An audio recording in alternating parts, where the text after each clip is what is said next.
Hello, welcome to my video.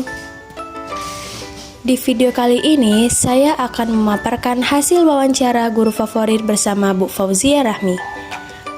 Sebelumnya, saya akan memperkenalkan diri dahulu.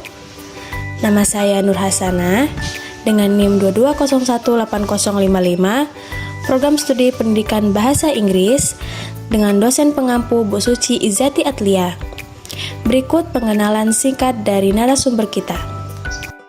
Halo, nama saya Fauzia Rahmi, salah satu guru di MAN 1 Sijunjung, mengempu mata pelajaran bahasa Indonesia. Sudah mengajar sejak 2019 dan kebetulan sudah menjadi wali kelas sejak 2019. Adapun hasil wawancaranya sebagai berikut. Pertanyaan yang pertama,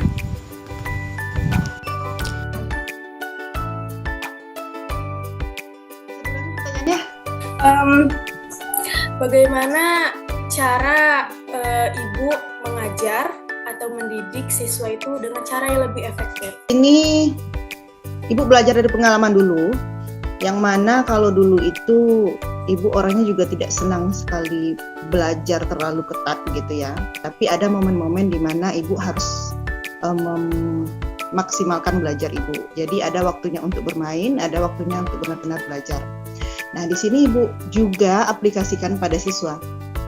Ketika mengajar, ibu juga harus memperhatikan kondisi siswa itu.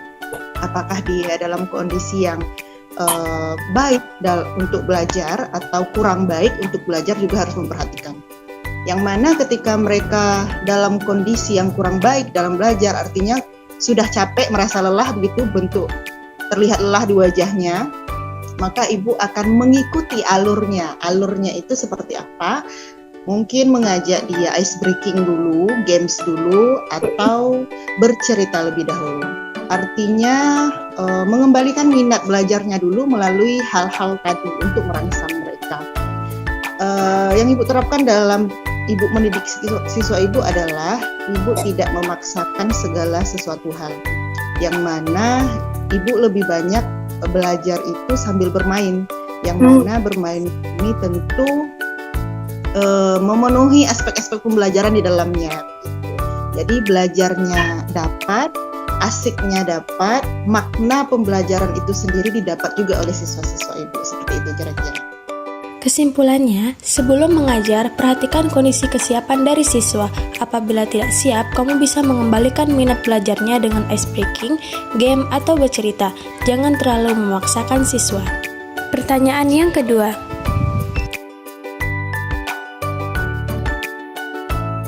Apa saja metode dan strategi yang biasa Ibu gunakan dalam mengajar siswa? Sebenarnya metode dan strategi itu banyak ya kalau yang kita pelajari dalam masa-masa kuliah dulu. Sebagian besar juga ada yang ibu laksanakan seperti jigsaw, apalagi diskusi, bermain peran dan lain sebagainya. Tetapi ini kami di MAN 1 Sijunjung itu baru melaksanakan kurikulum merdeka 1 tahun ini ya, berarti 1 semester ini, yang mana fokus ibu adalah untuk menarik anak-anak itu belajar menyenangkan. Jadi lebih banyaknya ibu bersama anak didik ibu itu belajar menggunakan metode apa itu namanya ya, sambil bermain gitu. Jadi setiap ada permainan-permainan itu dimasukkan juga unsur-unsur pembelajarannya, yang mana tak lupa dalam unsur permainan itu juga ada diskusinya. Kalau dalam bahasa Indonesia tentu ada bermain perannya juga gitu. Jadi dalam pembelajaran strategi atau metode pembelajaran itu, ibu mengkolaborasikan beberapa metode atau beberapa strategi seperti itu.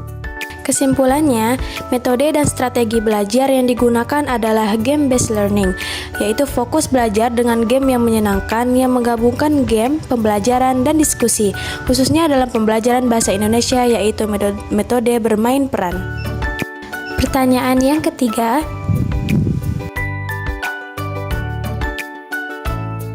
Bagaimana cara Ibu mendekati siswa agar mereka lebih tertarik dan termotivasi dalam belajar, Bu?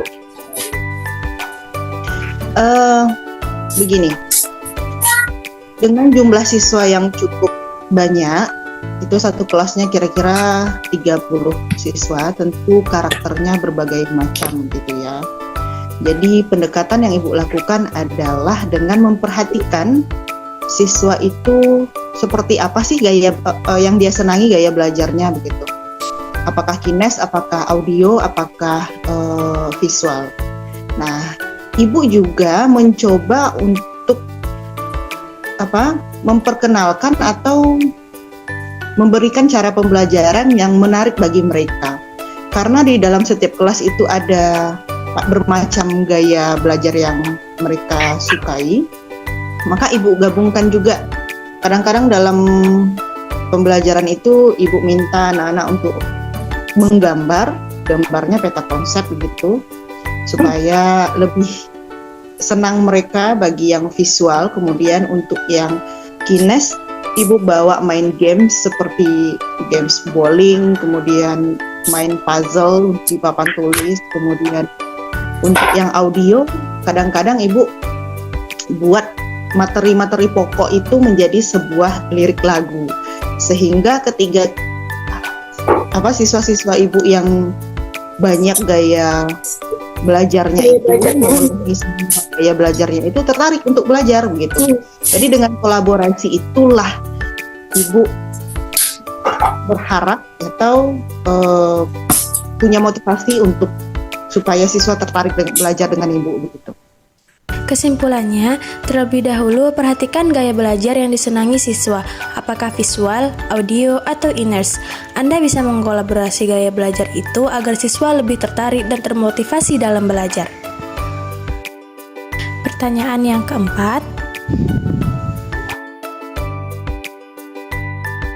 apa saja sih Bu persiapan yang biasa Ibu lakukan sebelum mengajar?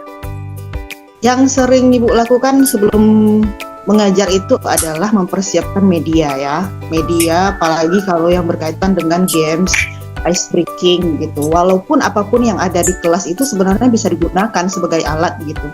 Namun akan ada nanti alat peraga atau media-media yang Ibu butuhkan selain yang ada di kelas. Contohnya apa?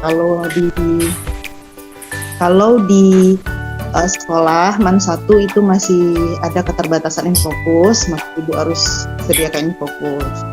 Kemudian kalau misalnya ada yang seperti main games atau ice breaking yang menggunakan seperti bola bowling begitu, dari botol aqua yang ada pertanyaan-pertanyaan di dalam bowlingnya itu kemudian dilempar dengan bola, itu Ibu harus cari botol-botolnya dulu atau sediakan bolanya dulu. Yang jelas yang berkaitan dengan pembelajaran itu yang paling banyak yang Ibu persiapkan adalah media pembelajarannya yang berkaitan dengan SPP juga. Kesimpulannya, sebelum pembelajaran, persiapkan media yang akan digunakan yang membantu saat aktivitas belajar dan mengajar di kelas. Pertanyaan yang kelima, bagaimana sih Bu, Ibu menghadapi siswa yang memiliki latar belakang yang berbeda-beda gitu Bu? Nah, satu hal selama Ibu menjadi guru begitu ya,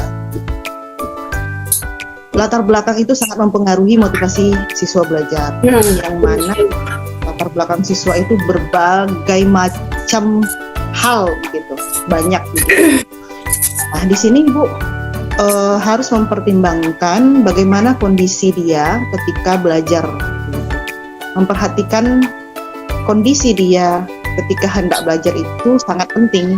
Mengapa? Karena motivasi belajar itu bergantung itu tadi. Jadi kadang Ibu selain bercerita di dalam kelas, Ibu juga bercerita di luar kelas agar bisa mengetahui latar belakang siswa. Untuk itu Ibu bisa melakukan pendekatan dengan maksimal begitu. Tidak berharap tidak hanya mengkondisikan siswa di dalam kelas, tapi mengkondisikan siswa di luar kelas juga. Makanya Ibu lebih sering juga bercerita dengan siswa-siswa ibu di luar kelas agar tahu latar belakangnya, sehingga ketika di dalam kelas itu ibu bisa mengkondisikannya, memahami kondisinya, atau mencari solusi untuk bagaimana sih supaya dia termotivasi untuk belajar begitu. Kesimpulannya, beberapa cara yang bisa dilakukan yaitu memperhatikan dan mengetahui kondisi belajar siswa dengan melakukan pendekatan di luar kelas untuk mengetahui latar belakang siswa agar dapat mengkondisikan minat dan motivasi belajarnya di kelas. Pertanyaan yang keenam, apa saja keterampilan khusus yang Ibu miliki dalam mengajar siswa?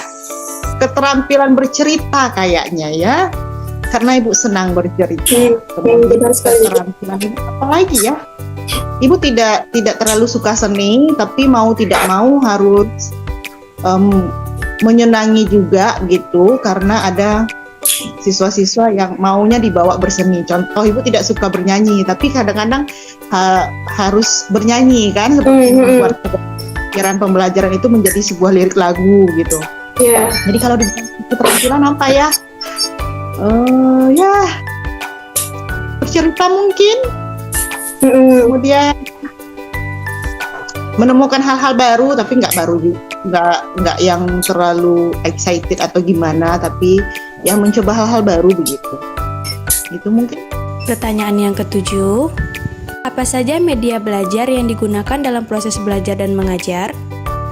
Medianya di antara lain yaitu video pembelajaran, audio, gambar, modul,